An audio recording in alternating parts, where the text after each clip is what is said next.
Welcome on everyone to a live post-Sunday edition of Dunc'd. For those of you watching on YouTube, please leave a comment. We will take some of your comments about the games in question as we go along.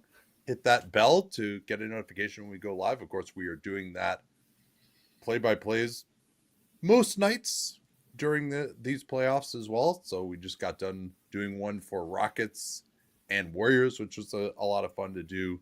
Give us a like and subscribe also, or a review if you're on the public podcast listening to that, or maybe you could just give us your money by subscribing to Dunc'd Prime. That would actually be the best thing you could do to support us, and you would get all the myriad benefits of that. But I shan't bore you with that anymore. Instead, we can talk about what Steve Kerr called a throwback 90s game with a score in the 90s. Houston and Golden State, Danny. It was a fascinating game because I think we broadcast this one, and the thinking about it since it finished in the totality makes me not feel differently than I did in the moment, but Houston's offense was just so horrendous in the first half that I kind of had some of this like existential dread about the future, like where their team is and all that type of stuff. That's still there. But I think where I want to start with this is an idea that, yes, you and I both picked the Warriors to win this series. Yes, they did win a road game one. That said, this was a truly horrendous, especially first shot offensive performance from the Houston Rockets. We will chronicle that over the course of this podcast. But we also did eventually get to see a lot of the theory of the case for how Houston can win this series on the defensive end, considering there was a stretch of 12 minutes, not a quarter, but 12 minutes in the middle of two quarters, that the Warriors scored 10 total points. And so I still believe that Houston can win games in this series. I still believe they can win this series. But this game also was a reminder of their offensive limitations.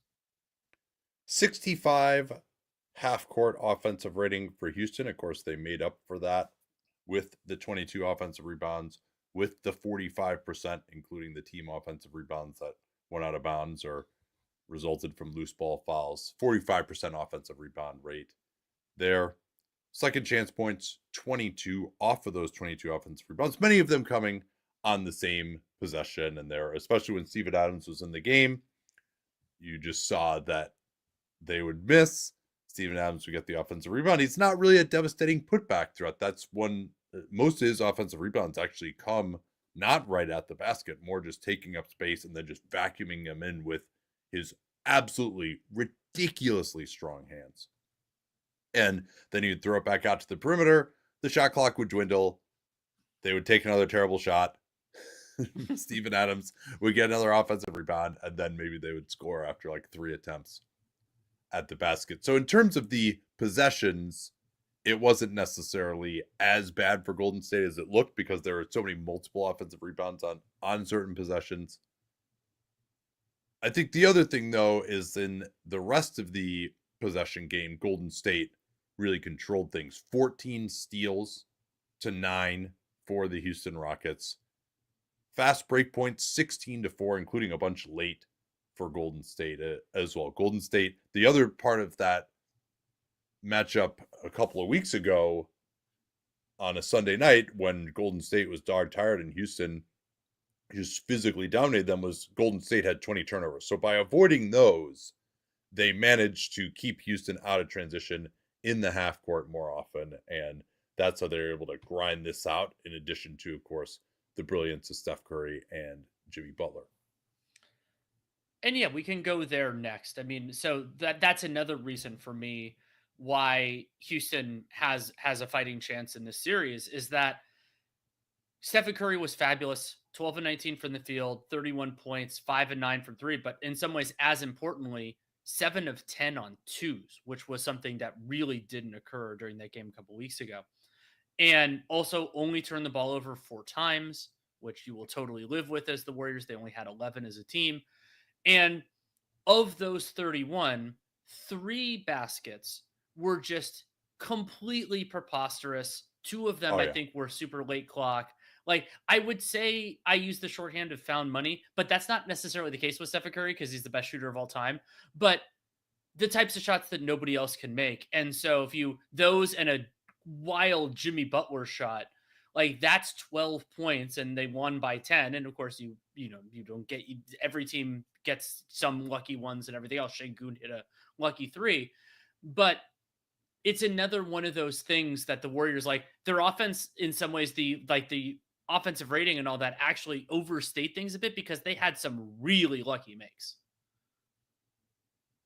Yeah, I would say so. And they weren't, I mean, their shot chart too, if you want to build on that point, they really didn't get to the basket at all. What did their offensive shot chart look like? The Warriors took 17 shots in the restricted area, then 15 in the upper paint. I believe the Toyota Center is fine in terms of the delineations there. Then they took 12 mid rangers, which they did make 7 of. And then they took 9 corner threes, were 4 of 9 on those, and then 23 above the break threes. Yeah, so they just couldn't get to the basket really at all. And that was a major problem for their offense. And they led it 61-41 at one point, then 64-43 before they had that 10 points in 12 minutes drought. And so I thought Houston's defense was largely pretty good. Like they hold these guys to 95 points, 108 offensive rating. That's basically like, slightly better than playing the Thunder every night type of levels. And still, Golden State, I wouldn't say they won comfortably. It got within 4 at the very end. We can talk about how close Houston really is. But Steph, I think the biggest takeaway that I would have, though, as much as Steph played pretty well, was that Jimmy and Steph looked really bad in that game on 2 weeks ago and just looked much better in this game. And that was the biggest thing, that Amen Thompson, we barely called his name on the defensive end. That's just massive. And you saw him erasing Steph. Steph only had 3 points, only had one difficult three. Like Steph hit some tough ones at the end. A lot of that, though, wasn't because like he tried to attack and couldn't get anything. It was just because some of the Warriors' other guys, the ball would just go into their hands and stick with 10 on the shot clock, and then they would throw Steph a flaming bag at the end. Steph's not going to be this efficient shooting from the outside, but the fact that he was able to get to the basket and finish and looked pretty fresh after this time off, I think was huge. One of the really important coaching decisions in this game was that Steve Kerr changed Stephen Curry's rotation to keep him on the floor, most notably in the first quarter when Houston went double big. And that was some of Curry's best stretch. He was able to attack. The Rockets like to run a zone in those circumstances. He was getting towards the basket, had some really nice finishes, was looking confident.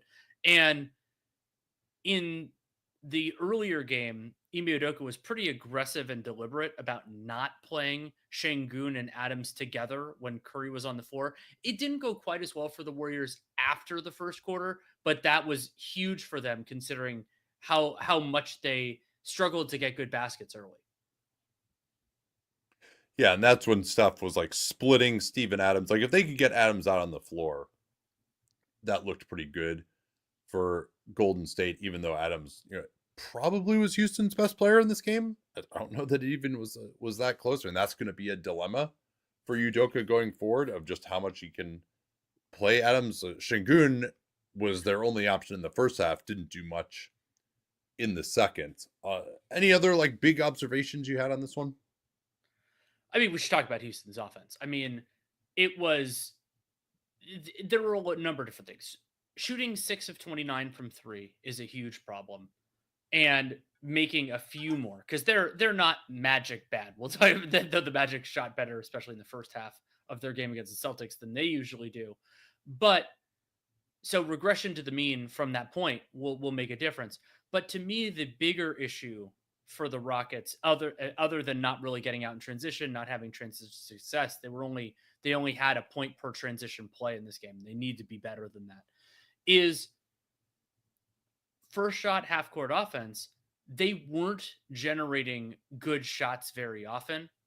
And the things around the basket didn't really work. They weren't forcing much like trouble. And a lot of the plays where the Rockets did generate something positive in first shot half court offense were forcing a mistake by the Warriors that was unusual. So like there was one play that Amen Thompson drove and Steven Adams was kind of towards the basket, but not really in a threatening position. Jimmy Butler pinches in from the corner and great read by Amen Thompson throws the pass to Jabari and Jabari makes a wide open three, the only three he made in the entire game.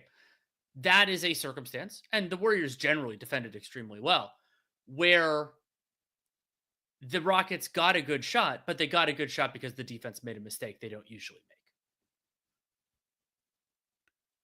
Surely Houston can be better in a number of ways. They shot 11 of 20 from the foul line. Amen was 0 for 4. He's just not going to have this nightmare game either. Adams was 0 for 2. I wouldn't be shocked if we see a little bit of hack of Adams at some point. Kerr's even gone to that back in the OKC days. But like his second free throw just like, might have hit the backboard first before it hit the rim and was like 2 balls to the left as well. He was 0 for 2. And then Fred VanVleet being 2 of 13 from 3, like he had some pretty darn good looks. And you saw even when he hit that one, you're like, oh, here they come. And then he had another one that was wide open that he just couldn't make. Like he's a better shooter than 2 out of 13 from 3 on the type of looks he got. Yeah, he had a few flaming bags.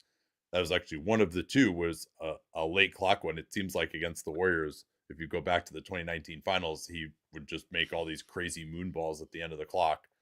Didn't have that other than the one time tonight. But I think VanVleet also working in pick and roll could be utilized some more, particularly when I would say Draymond is off the floor because his pick and roll defense is so awesome. And he was great defensively too. He was a big reason I thought why the Rockets just shot so poorly in the paint and had as many turnovers as they did. Yeah. And before I forget, I would, yeah. Draymond also threw an unbelievably great pass in this game to Curry with like 0 window. Oh yeah, he basically like shaved that Rockets logo into the head of Dylan Brooks with that pass. It was awesome. But yeah, VanVleet can hit more of those shots. Jalen Green is not a great shooter, but again, like the Rockets, you can count them to shoot 33% from 3 instead of 6 out of 29, 21%. You can count on them to shoot 65% from the line instead of 55%. Like that's not adding a lot there. And I think the bigger problem was just what they were able to do around the basket in terms of their own shot chart, where they're 15 and 26 at the rim, 12 to 24 from floater range. Like a lot of that was Şengün playing well, but they just also turned it over a ton when they got into the lane. And Draymond was awesome. Like he had a couple of plays. 2 of his steals were when he was guarding either Şengün or Adams. The Rockets tried to run like some split cut action, or another one was they tried to post up a bigger player underneath, and Draymond just backed off and stole the ball. Actually, I think it was Şengün who was trying to post up. He wasn't on Şengün. He was on some other guy.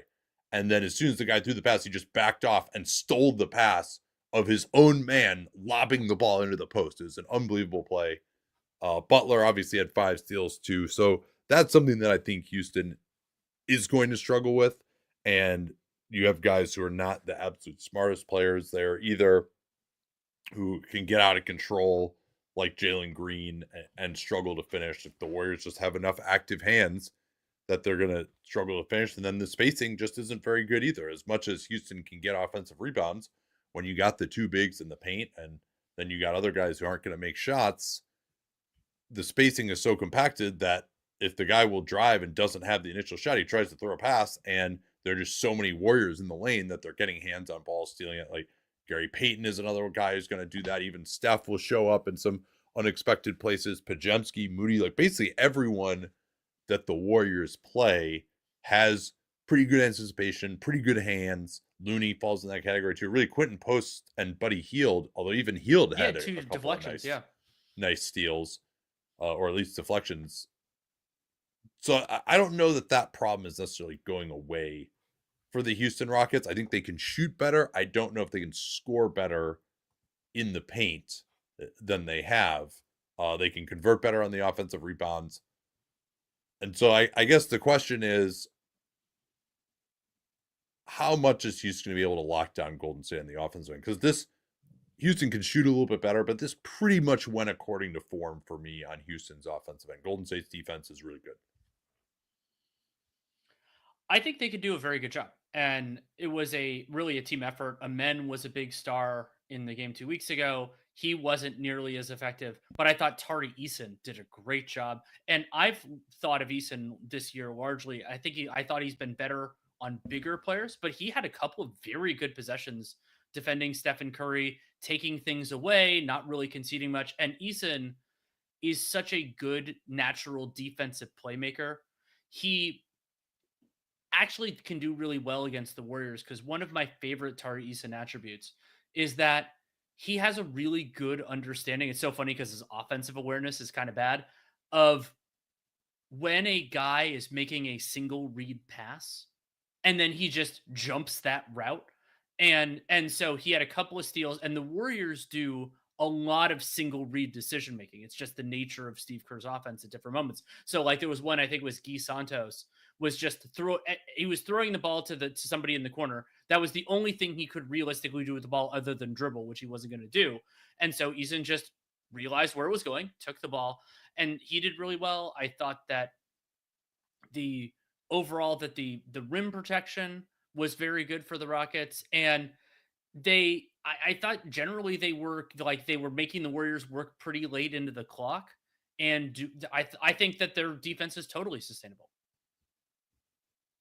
Yeah, I think I would agree with that. And to the extent that they had some struggles, it's because their offense was just so bad that I think they just let go of the rope just a little bit from an effort standpoint. I also thought one thing that the Warriors can do better is actually get a few more offensive rebounds themselves. Mm-hmm. And they got couple of huge ones late with Pajemski keeping one alive and then Butler flying in for another one. That's essentially what put the game away in the end. And unlike Houston, Golden State has the personnel with their 3-point shooters and the floor more spread to actually capitalize and score on their offensive rebounds. And yeah, again, like Steph just didn't really seem that bother. I think they could put the ball in his hands a little bit more, but then then Houston started double teaming. They really didn't double team that much throughout the meat of the game. They tried to switch more onto Steph, or if it was Şengün's man setting the screen, they would just try to get through it. And that worked okay, especially when Moody was the guy that Şengün was guarding exclusively. And Moody is just not a great screener. Like he's got to get a little bit better at that. The way his compatriot Gary Payton has. But then when they did put the ball in Steph's hands late, they started double teaming, and that got Moody a wide open three after Pajemski slipped out of the screen. And then they got, I think, another pretty good play. That might have been another one of the offensive rebounds when they actually double teamed Steph all the way out at half court when they tried to set a screen for him late. So I still think they have a Steph problem, and we'll see. Udoka, his idea is we don't want to give up the other stuff. If we're going to get beat by stuff, we're going to. What did you think of Jimmy Butler, his matchups? He was largely guarded by Dylan Brooks and the way that he played. I thought he did fine overall. There were a few plays where I just wish he were more aggressive, more like the probing stuff actually, like the stuff that's more in his comfort range, I thought worked better than some of it. But there were other possessions where it just kind of languished a little bit and then didn't go anywhere other than the and instead of the changing ends and forcing the help responsibilities. I thought he played a very good defensive game though. So but offensively, I would say, 25 points, 10 and 19 from the field. I think that overstates things a bit, but he also did the other Jimmy Butler stuff well. 6 assists, 1 turnover, and that has been, as we've talked about a lot over the course of the last 2 months, been a really big game changer for the Warriors. It's just somebody who has the ball in their hands all the time and doesn't make big mistakes.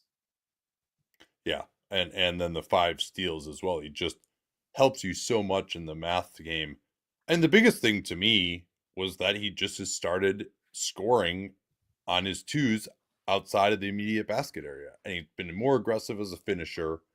as well. But like, for example, that shot that he hit over Şengün lately, put Şengün on him, Butler just rocked him to sleep, took a step back to the right, knew he could get the shot off, and just drained it. Like perfect net. There's another time when he drove into the paint on Eason, who's a really good shot blocker, and the Jimmy Butler that we've seen for 2 months is just like not wanted to shoot the ball in the paint. And Josh Hart had a hilarious quote about this last year that I was sent today. It said basically that Jimmy just does side quests for the regular season, and then once April turns around, he like starts on the main quest. And he certainly hasn't been that aggressive getting the basket. He'll try to draw fouls, obviously, but he wasn't really that aggressive as a scorer. And even against Tari Eason, a great defender, he's able to go left, get to his spot in the lane. And Ben Taylor did a great video about this a couple of years ago when he was really killing in the 23 playoffs, that he'll come to a jump stop. And because he's so good at pump faking, you can't just overcommit if you're Atari Eason to blocking his shot. And so he can rise up and Eason would be a little late challenging. He beat him a couple of times on those plays and had another time.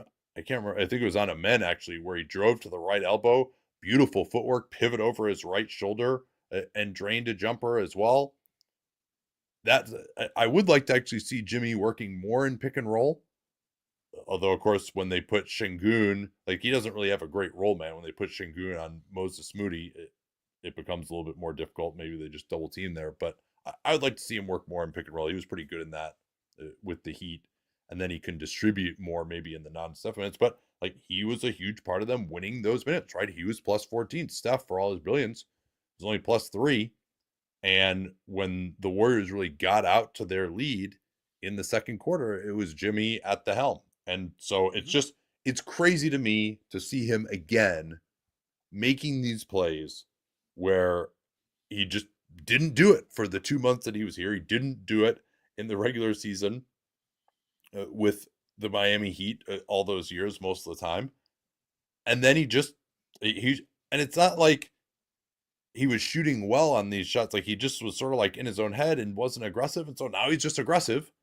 And he's making the shots again, just like it seems like he always. I can't remember. I mean, I know playoff Rondo was also one that came to mind. As we'll talk about in the next game, I think playoff Drew Holiday is something as well.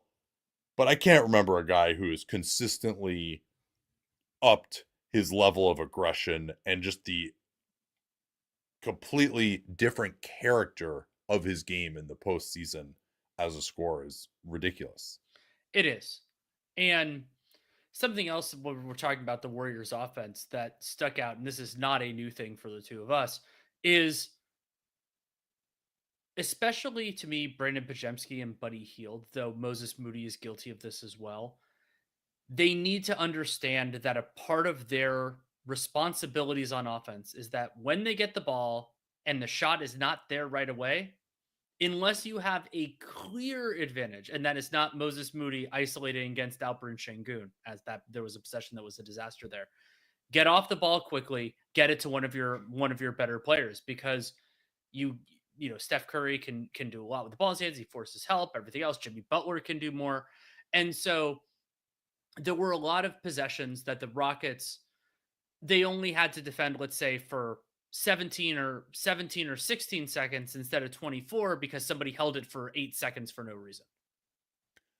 Yeah, either drive, shoot it, or move it, or just go dribble towards someone to interact more. Like Moody usually is better about it, but yeah, Pods, if he and Hield, and actually, I think both of them actually hit really difficult threes in these circumstances. But like, just go interact with someone, do some split cuts, pick and roll, something like that, because they're just bad isolation players. Do you think? I think Amen can be better. Like he really struggled to finish in the paint. Had 2 turnovers. I thought actually that his passing was good. He had 6 assists. He had one beautiful pass to the corner for Jabari Smith when he caught Jimmy Butler just kind of leaking into the paint a little bit. Set up another 3. I'd like to see the ball with him a little bit more. I think they need to look very seriously at using Thompson to attack Steph Curry. And because Dylan Brooks trying to post up, especially because they didn't have shooters, like that wasn't really particularly effective for them. And so, like, any attacking of Curry didn't work. That's probably why this isn't a great matchup for Houston to take advantage of, like, the one defensive weakness on the Warriors. I think that's something that they need to look at a little bit more.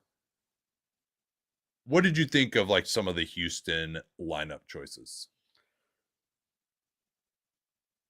I didn't love that they went back to both Van Vliet and Green to close. That I think that's a part of why the Warriors were able to get better looks late. And it's not like those guys were playing great offense and making things different. They were just as bad, if not worse, than anybody else. And it gives, particularly Jalen Green, gives the Warriors a place to attack. So that was one that didn't thrill me. I thought it was fascinating, and I actually really liked this, that Ime Udoka went, I think this was in the third quarter. He went straight from double big for life to no bigs. They played Jabari Smith in the center. And considering the way substitutions work, that's a pretty big change for the Warriors to deal with. I don't think they had many subs at the same time. They eventually brought in some different guys. So I thought that generally that sort of stuff was fine. The bigger challenge for me for Ime Udoka, it's not necessarily the like 5-man combinations. It's just who should be playing and how much. So, for example, in this game, I thought that Jabari Smith Jr. was better in pretty much every capacity than Dylan Brooks was. But I don't think that's true every game. I think that Udoka has more trust in Dylan Brooks than Jabari Smith, and that is earned. But over the course of a playoff series, we will get more clarity on whether that, or like, I mean, Eason was better defensively than Amen in this game. Is that a one game thing? Is that a longer sequence? It's going to take more time to figure out.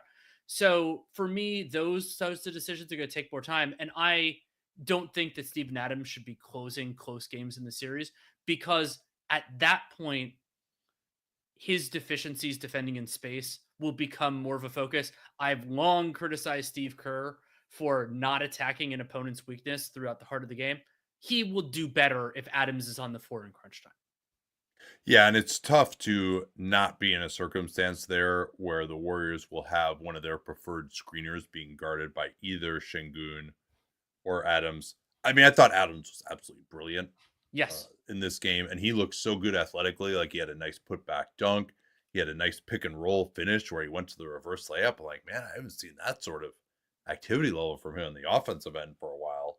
And then, of course, he takes up a bunch of space, and any rebound that even grazes his fingers immediately just gets inhaled. And I thought he even made some nice plays around the basket defensively. And so I don't know. I probably Şengün and Adams is their best offensive look just because of all the rebounds that they get. Mm. It puts a lot of pressure on Van Vliet and Jalen Green, though, as shot creators. You're probably, and especially playing Amen, Adams, and Şengün together. Like, it's going to be a little difficult for Şengün to get anything done, especially because the Warriors are just too good at helping and recovering and getting their hands in. You're probably going to turn the ball over a lot with that configuration. They went Jabari at the 3. I mean, he's probably the best shooter of those guys, but he didn't really get very many shots off. Like, he can't do anything off the dribble. You do need probably more than 2 guys out there who can dribble. So maybe that has to be a men. Like, Brooks can dribble some, but he's also going to dribble into some bad shots on occasion. I think ultimately they have to just get Jalen Green and Fred VanVleet going a little bit more. And you can rotate the rest of the cast of characters through in the 3 through 5 positions, but they just don't have enough shooting. Like, and they don't have enough ways to generate off. Like, you need someone who can at least get the initial shot up that could then be offensive rebounded, if nothing else than that, right? And those guys are going to shoot better. Like, they're going to have games in the series where they shoot at least adequately. And VanVleet is pretty good on Steph. I think they tried some of the more defensive groups, and I didn't think those were like so ridiculous holding down Golden State either. Another reason why Golden State struggled to score was because during that period of that big walk that they had, where they only had the 10 points in it, the 12 minutes, Houston was getting a ton of offensive rebounds and getting to the foul line a lot. And so that kept Golden State out of transition. When Golden State started cleaning up a little bit on their own glass, or even frankly, with Houston just getting makes sometimes down the end of the game, Golden State was able to be in rhythm, bring it back down, and actually get some more quick hitting, attacking offense. And then Houston really struggled to deal with that. One of the other big differences between game one and that 2 weeks ago game was Draymond Green got in foul trouble, and his presence was just huge for the Warriors defensively. If you could get him in foul trouble, that's great, but it's not always the easiest work to do deliberately. He's not one of those type of guys where you can like hunt him or do anything like that. Honestly, the way you might want to try to do it is try to draw an offensive foul or two, like into screening action or something like that. Those aren't always called. And I agree with your sentiment on Van Vliet and Green. However, and Green will shoot better. I didn't think he was generating good shots. Like the ones he was missing were bad shots. But you have to. There aren't other options. So at a certain point, you just if he can't be better, then you're just going to be dead. So you just kind of have to roll with it. And, 30 minutes is probably about right for him. And it's you want to give time to men and everybody else, but you need, as you said, guys that a defense this smart can respect. And just as a stray note, it really is a shame that whether it's his own performance or it's the trust that the coaching staff doesn't have in him, that Reed Shepherd can't play at all. Because if Shepherd, like, you could have him defending somebody like Pajemski, where like, because then Reed Shepherd's a pretty decent defensive playmaker, where like you can be a little bit disruptive. Pajemski's not going to burn him for a bunch of shots, and like I mean, I personally, I would love to roll the dice with 10 minutes of Reed Shepherd instead of Jalen Green in one of these games where he's just sucking in the first half. But you have to build to that from the season, and that has not happened. No Kuminga. Yeah, he was not supposed to be in the rotation. That could change, but obviously they won this one. And Kuminga, I don't think has a great level of intensity. Guy Santos got blown by once in the second half, but actually hit a three, made a couple other nice plays. I think he's decent in this matchup. I think in the Laker matchup, if that ends up happening, that Kuminga would be used more. But ultimately, Kuminga just isn't as good at the stuff that Gary Payton and Quentin Post and even Guy Santos are good at. And they've been winning. It's hard to fault Steve Kerr there. I still think Jonathan Kuminga will be back next year because they just need the salary slot, essentially, unless they just totally let him go and use somebody else's matching salary by re-signing Looney and Payton or something along those lines. But, and there may come a time where they need his ability to attack the basket. I would say if Ime Udoka goes to the tactic that he's going to take the ball out of Butler and Steph's hands more and force the other guys to beat them, that might be where Kuminga could play more of a role as a finisher. But yeah, he does, like, if you compare the guys that he's not playing under, Moody, Quentin Post, Santos, Gary Payton, those are the four guys.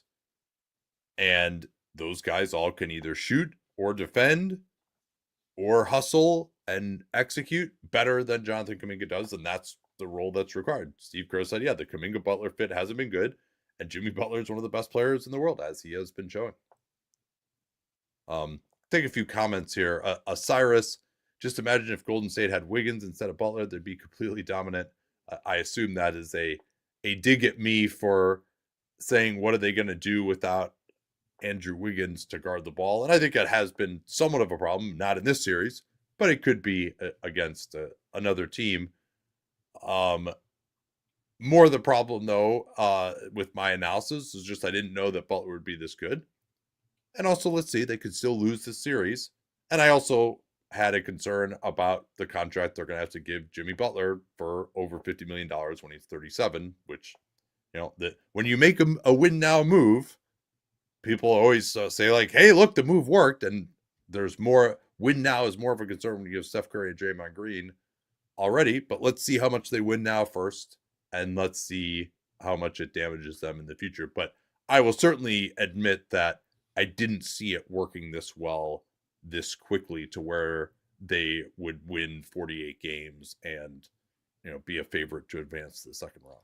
One other thing I want to mention is that I believe the Houston Rockets offense will be better after game one, but I hope that Rafael Stone and the rest of the Rockets front office remember this game when it comes to their decisions in the offseason, because they don't have to do everything right now, but this was as clear a signpost as any team could ever need, that they need better offensive talent to reach their absolute ceiling, whether that point is now, whether that point is 2 years from now. I don't think that growth from Amen and Jalen Green will be enough to do it. And I would say they also need a better offensive system too. Yeah, that they did not get very many system buckets too many times when they're taking too long to get into the offense or holding the ball or devolving into some sort of an isolation. And Ime Udoka, I would say, does not have a very good record. Like if you look at how much better the Celtics offense was after he left under Joe Mazzulla. Now they got better personnel too, right? Like they got Kristaps Porzingis, for example. But even before that, the Celtics offense went to another level after Ime left. And I think that is somewhat on him. I want to see something more than just this very station to station offense, because the Golden State Warriors are just too good to get beat that way. Like they're too smart. Draymond, Jimmy, all these dudes have seen all this before against talent that's way better. Like they were able to defend LeBron pretty well, with like prime LeBron pretty well, when they would go into a lot of isolation stuff. And that was with a lot of spacing around LeBron too. Those guys aren't as good now as they were back then, but these guys ain't LeBron either. Very true. Any other thoughts, adjustments? No, I think we've hit everything. Forward? We hit everything that I need to talk about. Let me see. Yeah, Quentin Post will be an interesting one. He was +4. Didn't hit any of his shots. He had one of the most hopeless dunk attempts that I can recall going into among like 3 Rockets, but I appreciate the aggressiveness. The foul game will be interesting. The one thing that they succeeded in doing was not really fouling Butler much. And Houston, of course, needs to make more of their free throws. But Post will be interesting. They even went with Looney and Post together, which they had not done for a single second this season, to match up with the double big look. I think we could see Buddy Hield start to get minimized a little bit. I do think Golden State needs to do a better job of taking advantage of Moody being guarded by Alperen Sengun. And then for Houston, yeah, I'm not really sure what other stuff I would be trying to do a lot of. Like, I'd like to see more of Sengun and Green interacting and see if you can get Green some open looks off the dribble early, see if he could heat up a little bit. And yeah, I don't think there's anyone like off the bench for Houston that I would be trying or playing. Maybe it gets to, like, it's not going to get to be Cam Whitmore or Reed Shepherd time. Like, those guys couldn't even be in the rotation in the regular season. So I think it's just going to be these 8 guys, basically, for the Rockets. And maybe if someone gets in foul trouble, they might play Aaron Holiday, but he's not really going to help them that much. So, yeah, that's about all I got here. How are you feeling about the series? I think I'm more confident that the Warriors are going to win it than I was before, because I was really torn on who to pick, but not that much more. I think that the Rockets offense will be better than it was, so they still absolutely have a pretty good chance to win the series. But it not only do they have to play better, but they also now lost 1 game already, so now they have to win 4 out of 6. Yeah, I'm very glad that I picked the Warriors in the end. I was thinking very seriously about Houston. And after seeing the way Houston dominated that game, where I'm like, man, Golden State just can't do it against these guys, my heart was saying Houston. And then I was like, think about it here, really. Like, don't overreact to that game. The other games have looked better for Golden State.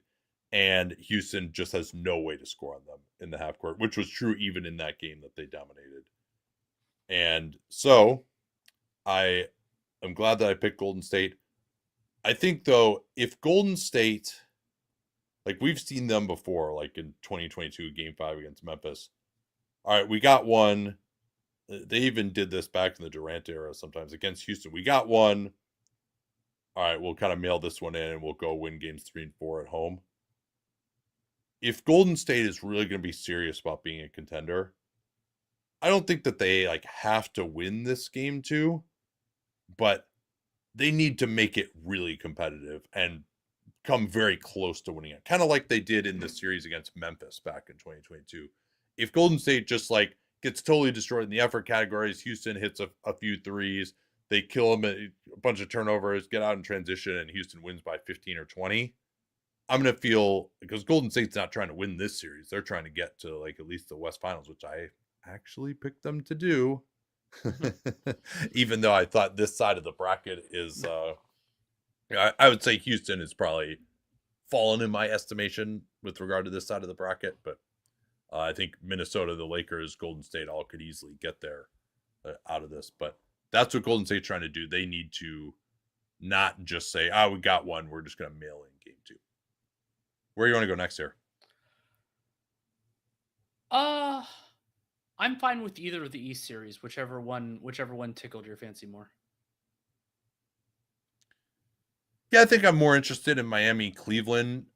We kind of knew what this Boston Orlando series was going to be. Cleveland, this is our first time seeing them as this level of a favorite with this type of team. How do you think they fared in this one vis-a-vis our expectation for them to be championship contenders? I thought it was really striking that Miami drilled an absolute ton of threes in this game. Proportionally, they were 13 to 31. They made the same proportion as the Heat as the Cavs did, but the Cavs shot way more. Well, and they were shooting like 50% through the first half or so. Yes, and even so, they were trailing. Their offensive rating was still around middle of the pack, that sort of thing overall in the game. They did better in transition, worse in the half court than that overall. But so I think that, and eventually they finished. What would they do from 2? They were 53% on 2s. I thought they were actually a little bit worse than that. That was my memory on it. So I think that defensively the Cavs had a lot of things that I liked, but then what impressed me most, especially considering the Cavs have some guys to make this life hard, was like Donovan Mitchell's finishing. I thought was fabulous in this game. Oh yeah. And I mean, he was 9 of 10 from 2 and earned that 9 of 10, had a couple of spectacular finishes. The Cavs also didn't turn the ball over at all. They only had 7 turnovers. 5 of them were steals, but who gives a crap? 5 steals isn't that much. And so the Cavs were able to get their offense humming. I mean, they hit a billion threes. That helps. But to me, the answer is yes, though the Heat are an easier team to defend than the really high-level teams that would scare me as the Cavs. Yeah, the offense just looked the way it needed to. And this offense is the best offense in the NBA when they're humming.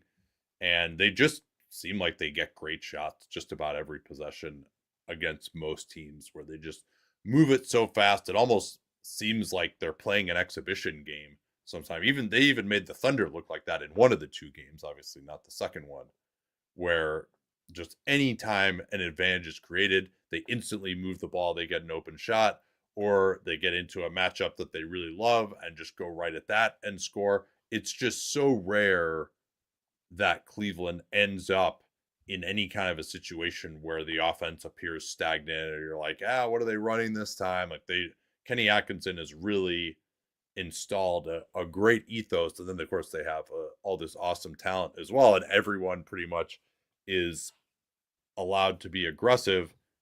So I thought they looked pretty good. There were a few moments on defense where I was like, Evan Mobley got scored on a few times in a row. Like that wasn't amazing. Although I thought he was awesome walling off the rim as a help defender. And the Heat in the first half were staying in it with great shooting, but their shot quality I thought was nowhere near the level of the Cavs.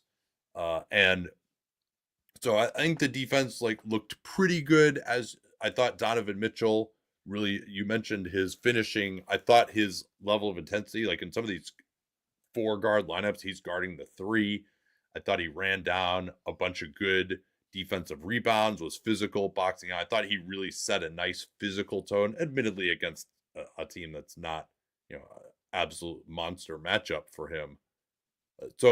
He was fantastic to me in every way, and the idea that he was saving it for the playoffs, for him to have this good of a game without shooting it well from the outside was extremely encouraging.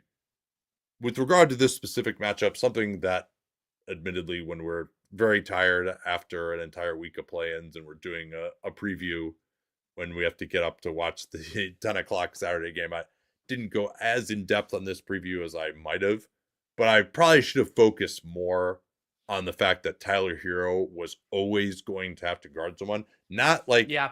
oh, you run a screen and get Tyler Hero onto the guy. It's like, no, his primary matchup is going to be Darius Garland or Ty Jerome. Like that was, he matched up with Garland and Jerome for most of his minutes. Then they tried to hide him a little bit on Merrill and Strus, but and I think maybe they should try doing that a little bit more than they did. But Hero just got completely roasted by basically anyone he was guarding, and Ty Jerome was fantastic. We'll talk more about him if you want to look at, because this is rare too.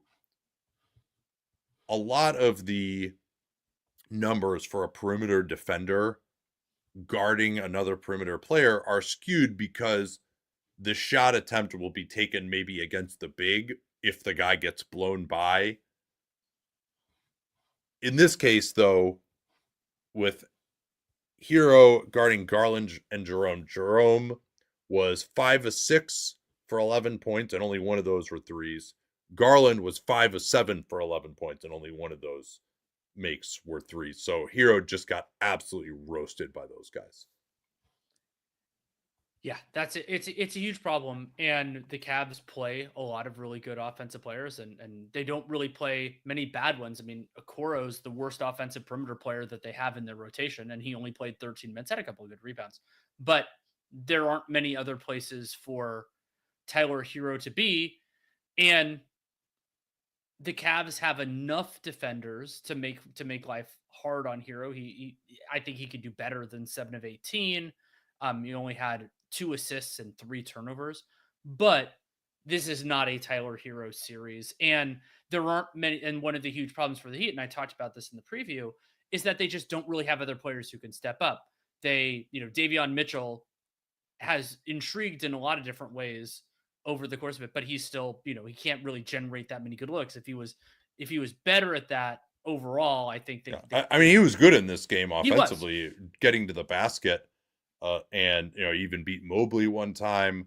He was been kind of a physical finisher because he's just so strong and so sudden that he can just get his shoulder by guys and finish pretty well and hold off the defender as he's finishing at the basket. So he's been a nice revelation for the Heat. I think he's going to be part of what they're doing. He's a good fit for how they want to play. And he also had 9 assists in this one too. So you can't say he was the reason that they lost, but he's also not, as you noted, a starting level offensive guard.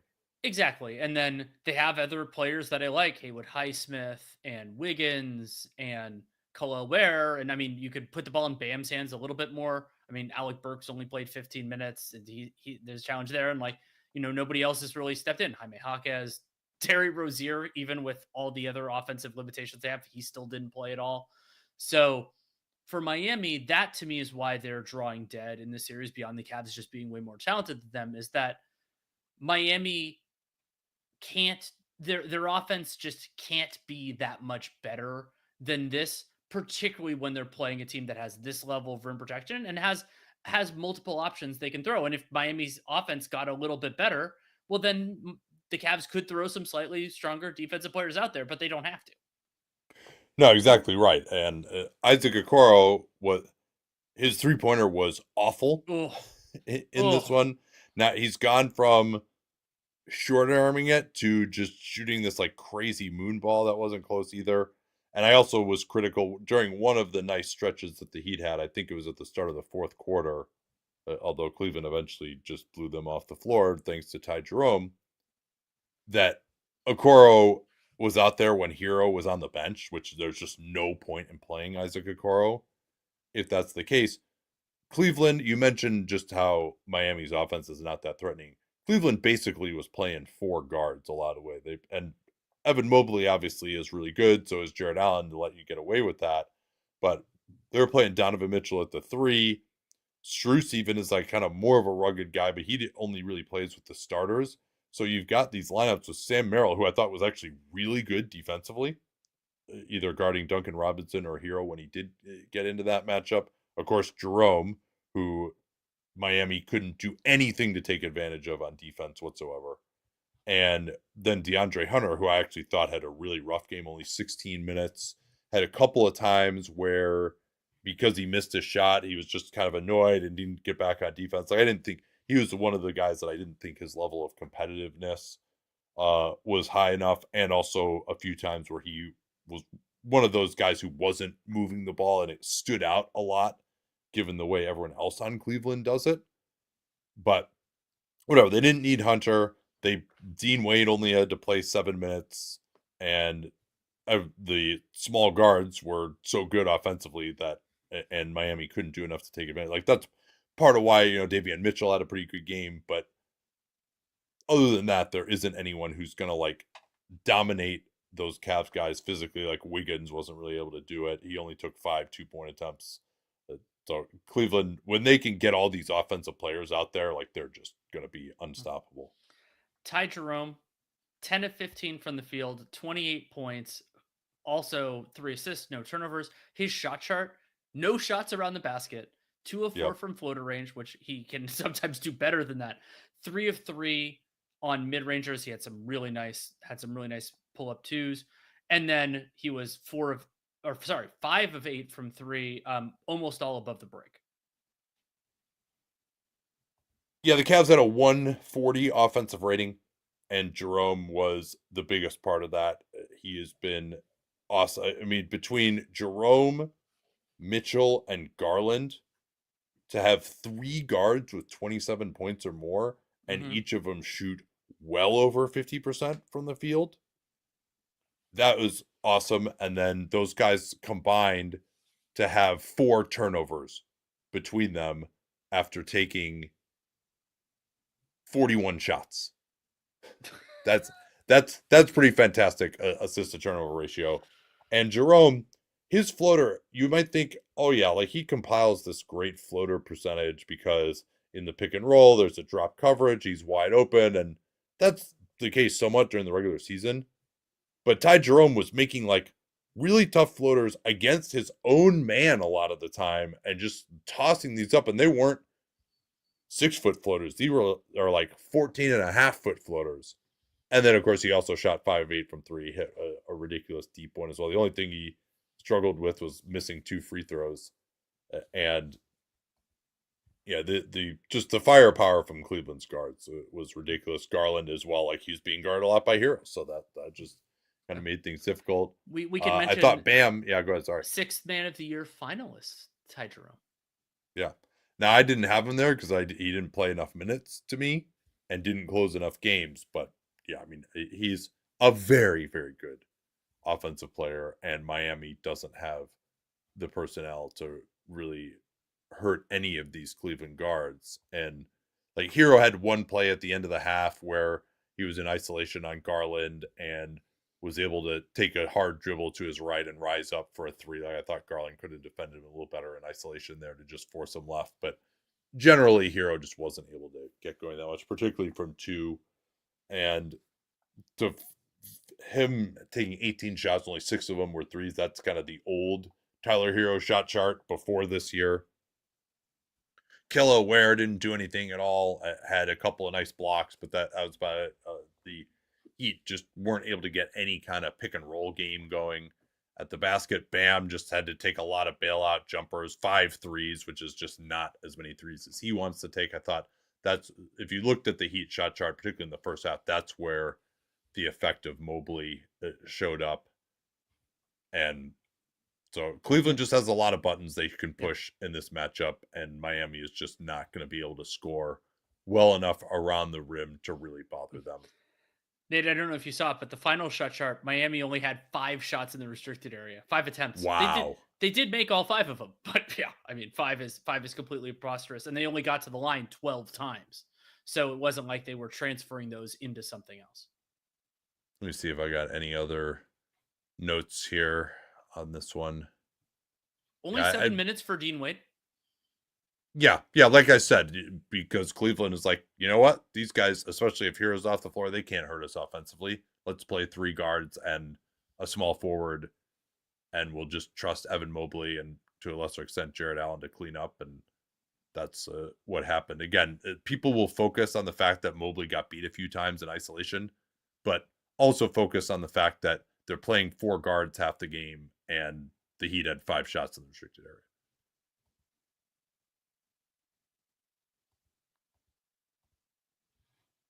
Yeah, all right. I think that's all I got on this one. I don't really have a lot of adjustments. Heat tried to go zone. This is probably the worst team in the league to go zone against because of their shooting and their ball movement. That was just probably not going to work. This team just has a lot of talent and a lot of with those 4 guys, they just have so many other dudes they can put in. Really, the only guy that I'm worried about, like they're going to need Hunter. They'll probably need Okoro at some point. Wade, I'm not worried about him necessarily because he's going to always defend and play hard. Maybe we'll see whether he hits shot or not.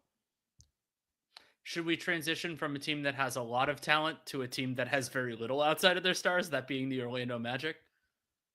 I suppose so.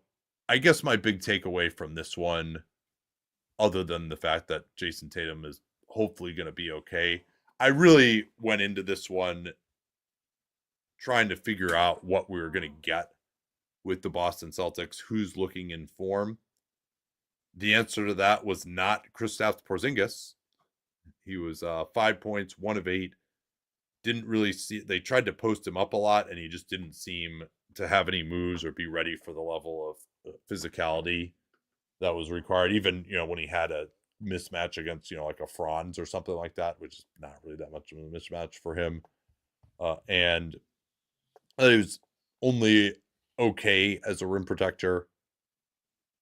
So he didn't look amazingly ready. I mean, remember, we haven't seen hardly any Kristaps Porzingis. Like, he came off the bench in the Dallas series, gave him a nice lift, and then he played, I think, 2 games before he hurt his calf in game 3 against the Heat last year. So he was scoring better, didn't look like a huge scoring threat.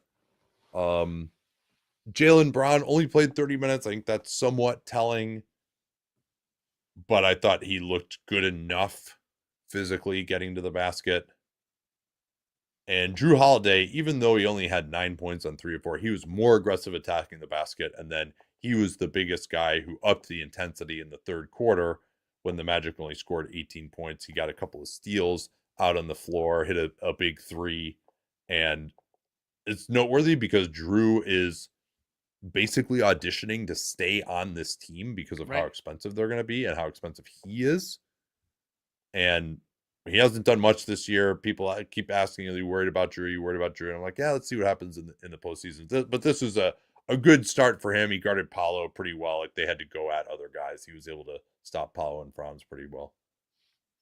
And we knew that Derrick White's had a nice run, and he was fabulous in this game offensively, and I thought he did a great job defensively. Not that there is many things that he needs to guard in this series because of how bad the Orlando Magic guards are. I will say that him guarding Paolo is not a great matchup for Boston.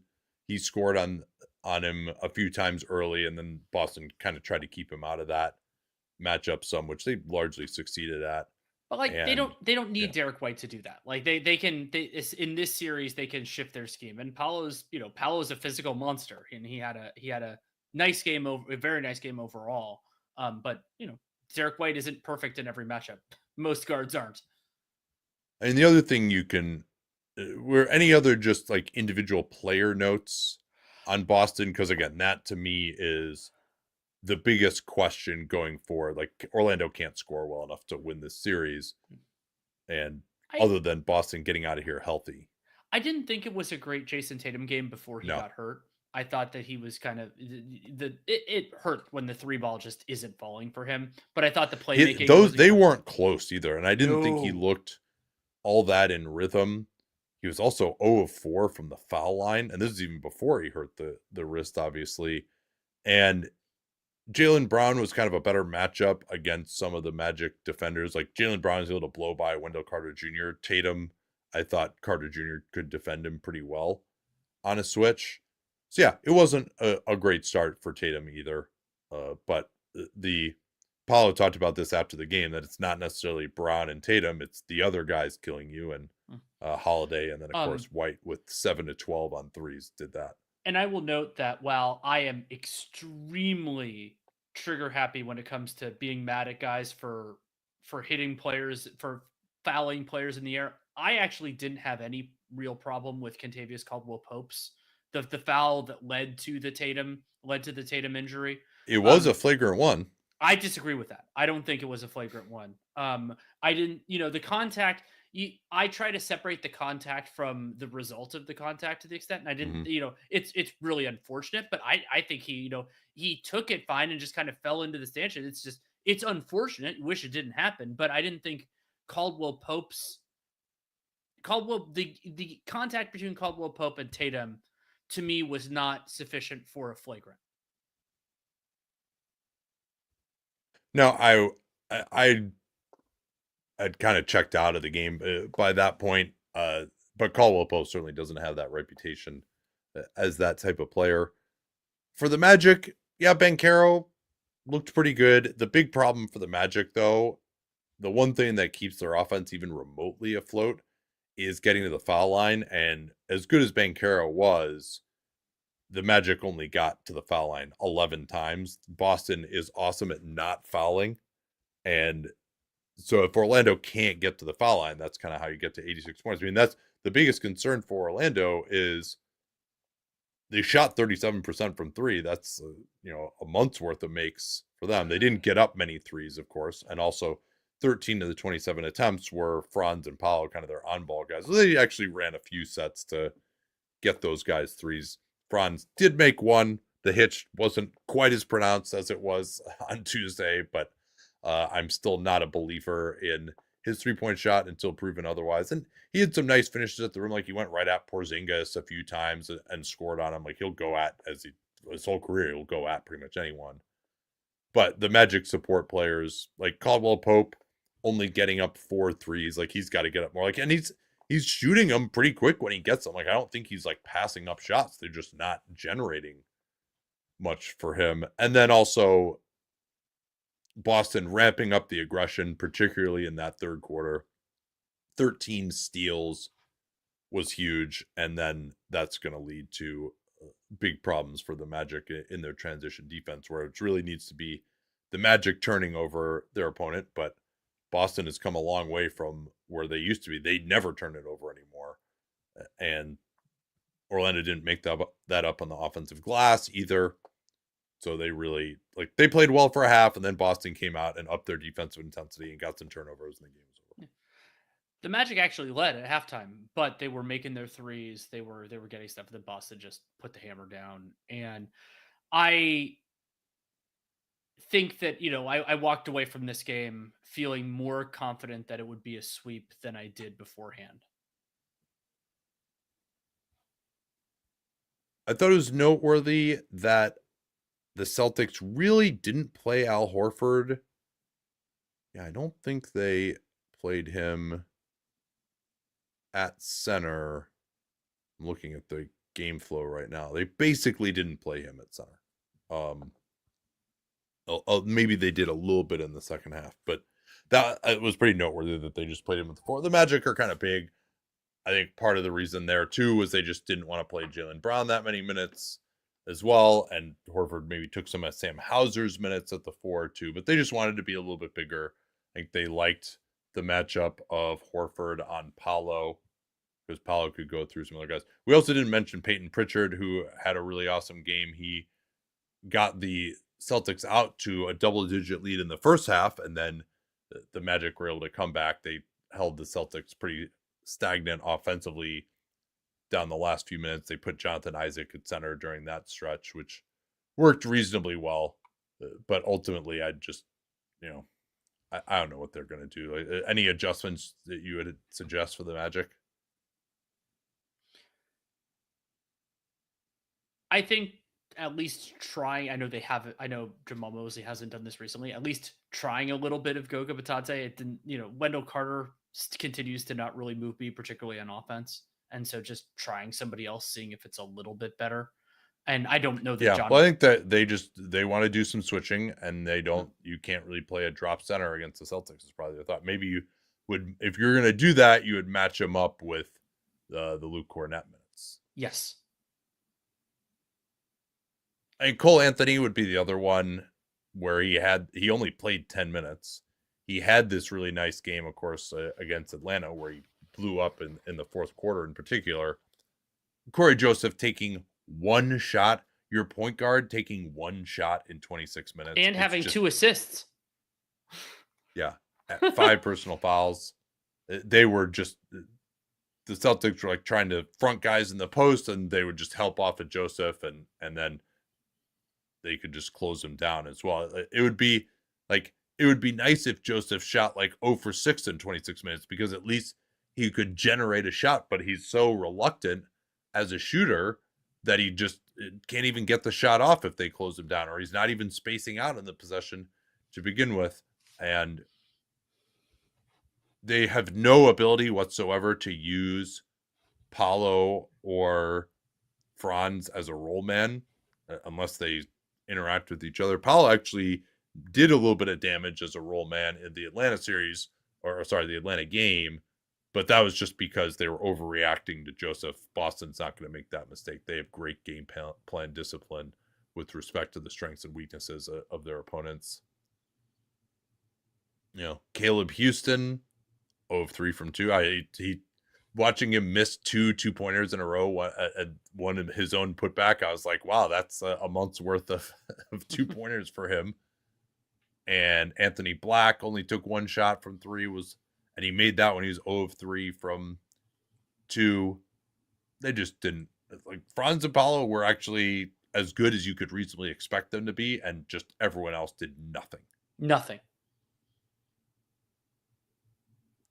And so, like, for Boston, I was kind of thinking, like, their philosophies, particularly in the first, like, hey, is it really, should they be bringing a little more help on Paolo and Franz? And ultimately, the Magic scored 86 points, even though they had a decent shooting performance. So the answer to that was no, because they just, especially if they could stay out of some of the worst matchups, with Paolo going at White, for example, where he's just a little bit too strong for him, then those guys combined for only 9 assists. And that's just, like, if the other guys do absolutely nothing, it doesn't matter that Franz and Paolo combined for, 59 points, because rest of team scored 27. Oof. Nobody else in double figures. And the crazy thing is, nobody else took more than 6 shots out of those guys at all. Yeah. That's even crazier. Also, both teams were under 50% on 2s, but these are 2 really good defensive teams and 1 really bad offensive team. Also worth noting with these low-scoring games, we didn't talk about this in the Warriors series either, that these are just super slow. Both these games had possessions under 100. And so Boston, even though they put up 103, had a 118 offensive rating against the league's number 2 defense. That's true. The Magic were a 98.5. See if I got anything else on this one. Not particularly. Let's finish it out here in the Western Conference. And I watched 18 minutes of this game. I was the most excited of the 3 games that weren't as competitive on Sunday. I was most excited for this one, though. I want to note at the outset that the Grizzlies were somewhat screwed by the schedule makers to play on Friday and then have the early game, despite being a Western Conference game, on Sunday. I presume that's for television reasons, that the broadcast partners wanted bigger games. Yeah, it was. Wanted big markets in the other ones. So they got burned on that to travel and to have, like, basically a 36-hour not that turnaround. far. Memphis to OKC is not that far, but yeah, but I mean, the 36-hour turnaround is the bigger part of it. Yeah. That said, they got demolished. The Memphis Grizzlies got absolutely trucked by the Thunder. The game was basically over 14 minutes in when J-Dub hit a hit a shot that put the Thunder up 19, and I think it just kept going from there. Wiggins hit a couple of threes that it was like really over, and the Thunder defense was just fabulous. They were forcing turnovers, 22 turnovers, 12 of which were live ball, and that's with a non really necessarily competitive second half. And the Thunder offense, they were able to hit their threes at a reasonable rate. They didn't need a great Shea performance. They didn't even need a good Shea Gilgeous-Alexander performance offensively. Yeah, I thought that was the one thing that went pretty well for Memphis was that Scottie Pippen Jr. and even John Conchar did okay against Shea, and he was 4-13. Of course, had the Thunder needed to and really concentrated it on getting him the ball more, I'm sure that he would have been better. So if their opponent had averaged more than a 59 offensive rating in the half court. Mm-hmm. And I mean, Memphis is very prone to turnovers. Ja couldn't get going at all. He airballed multiple floaters, although the true avalanche came when he was on the bench early in the third. Memphis couldn't hit a three. They were 6 out of 34 from downtown. The team we once called Team Floater was 4 of 28 from floater range. And once Oklahoma City, I think they hit maybe 4 threes in a row or something at the start of the second, and they were up 30 before 16, 17 minutes had gone by in the game. Is there anything we can take away from this whatsoever other than OKC good? A number of different Memphis players can be a lot better than they were. Ja, we already talked about, but also Desmond Bane was 3 of 12 from the field, 1 of 6 from 3. Jaren, 2 of 13. Jaren, I mean, I will be very interested if we get some more competitive games in this series about like kind of how his offensive game works. But the Thunder have a lot of great personality. They are going to force some turnovers and everything else. But Bane, 3 of 12. Also, Desmond Bane, negative 51 in 27 minutes of action. But so some of those guys can definitely play better. That will help. But the Thunder are just an absolute bear to play against.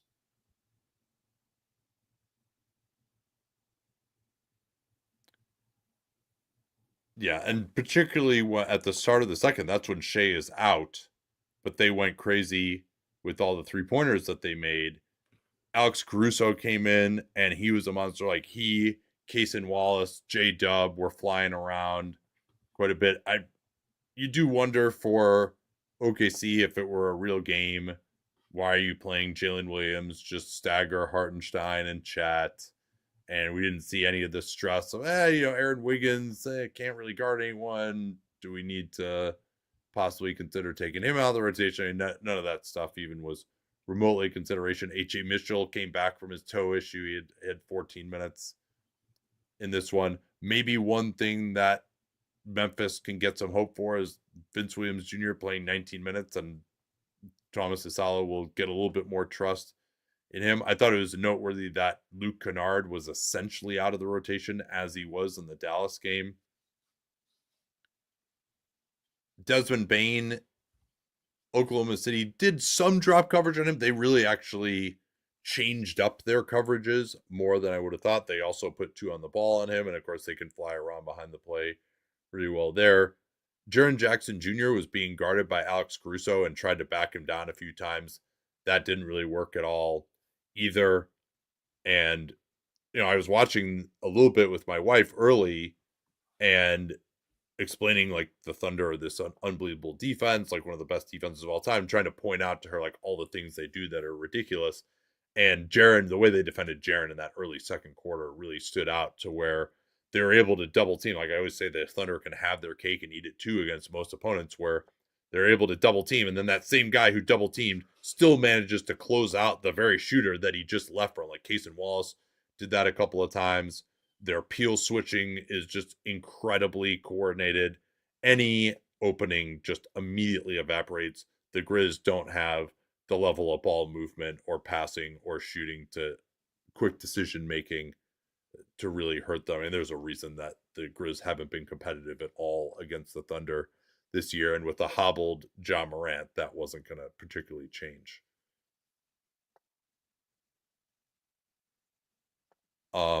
Couple other small things.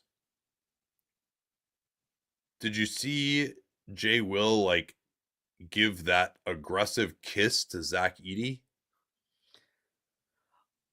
That was a little weird as they got into an altercation. Yeah. Zach he's on the Steven Adams stoicism train, at least on the court, but that was a little odd. I think that should be a technical foul. And he didn't consent to that. Harmful or offensive conduct. Yeah, absolutely. And then Dort was really good, 4 of 8 from 3. We didn't really get to see his matchup with Ja evolve. That, of course, was the way they went at the beginning, as they always do. The Grizz really try hard to topside so that guys can't come off of screens because they don't want to switch. So they want to prevent you from using the screen and interacting with the big to begin with. I thought Hartenstein, OKC were ready for that. Hartenstein during the competitive portion, short though it was, threw a couple of really nice backdoors. But the big problem was Memphis had 22 turnovers and OKC had 12 steals, and the avalanche came mostly for the Thunder in transition. Cason Wallace obliterated 2 guys with another sneaky transition dunk. He's one of my favorite dunkers in the league these days. I think that's about all I got. We'll find out if this will be remotely competitive in the next game.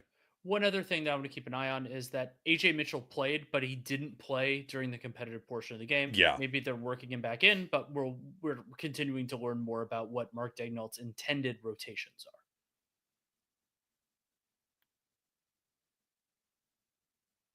Let's see here.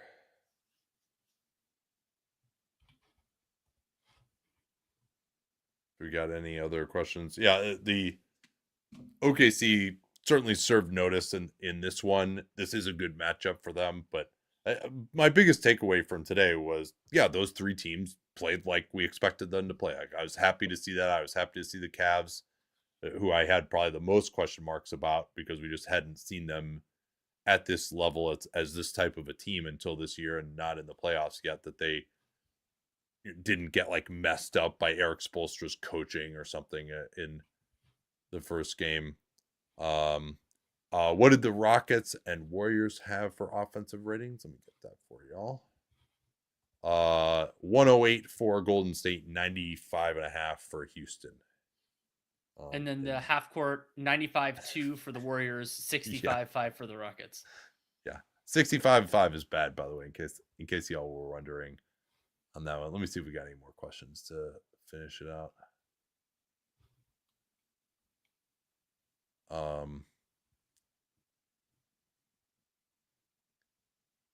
Is Amen Thompson getting played off the court with his spacing? I think it was really more an issue that he just wasn't able to drive and finish. And if the Rockets as a team had better spacing, that would make things easier for him. He could also make things easier for his opponents, to be sure. But I think it's really more that Green and Van Vliet couldn't make a shot. That was the biggest thing that stood out to me about this one. And they're going to have shots. Golden State is not going to switch that necessarily. Like, they're going to let those guys shoot coming off the pick and roll, or after an offensive rebound, they'll kick out to those guys. I think that's the bigger problem. Like, Amen looked a little bit shook. Like, I thought he could have finished a little bit better. I thought actually I was most disappointed in his lack of defensive acumen, and how kind of like his brother, even, he was got caught napping a couple times. He got beat on a backdoor by Steph, although part of that was because his job is the top side and there was no help behind. But yeah, he didn't have his usual impact. So I think he'll come out and play better in game 2. We'll find out if we got a series.